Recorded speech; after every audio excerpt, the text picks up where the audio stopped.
So why does this feel so necessary to do? Because I'm in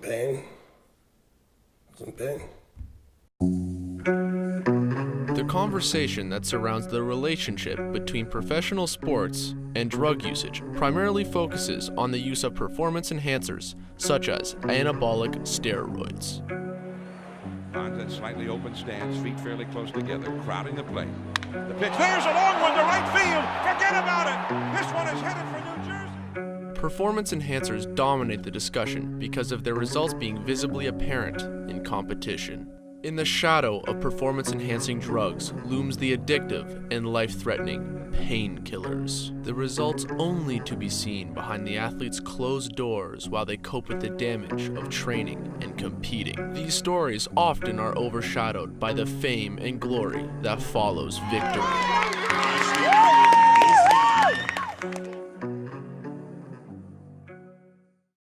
Who Thomas Beach was growing up, just a short little... That's hard. Okay, Thomas Beach, 28.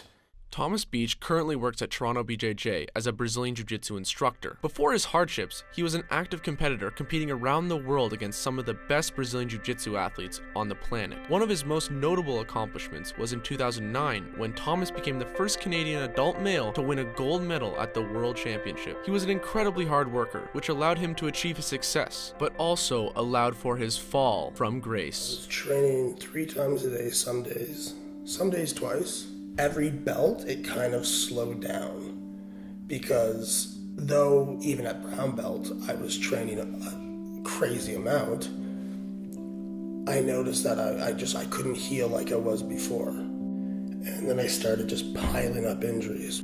Torn some ligaments in both my feet. My right one a lot worse. I tore my LCL, so both knees, MCL on both knees. So the laterals and the medials, meniscus. I got that removed on both knees. And a million other tiny little injuries. I knew people trained a lot. And I was so happy with doing well and winning stuff that I'm like, I was so hyper focused on it and working hard. And I was like, when I'm resting, someone else is training, they're getting better than me. I was always so paranoid. Even though Tom was beaten down by injury, getting back to training to maintain his performance was most important. Whatever it takes, I don't care. Whatever it takes. Steroids, painkillers, surgeries, injections, it doesn't matter. Whatever someone could offer me to do it, money, I would do anything. When I got into jiu-jitsu, I was clean as a whistle. Never touched anything. Until the injuries. Yes. That's when it started. And it just got worse and worse and worse and worse. So there's no legal transaction to get these pain pills for training? In the beginning, no. And then when the injuries started to get more painful and more prevalent, then I went to the doctor and I was getting prescriptions. I'd be taking 3 Percocets, 4 Percocets. Per training session, maybe 3. Not a ton.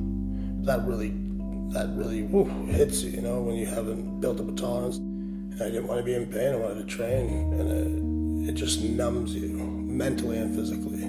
Things that normally hurt, you can just push through things normally that you wouldn't be able to. The pain in your lungs from burning, from being tired, you don't feel as much.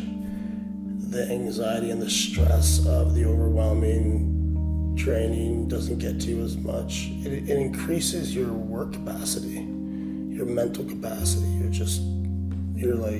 can just push like an animal. I was in such a dark place from the heroin and the other drugs. I tried to kill myself.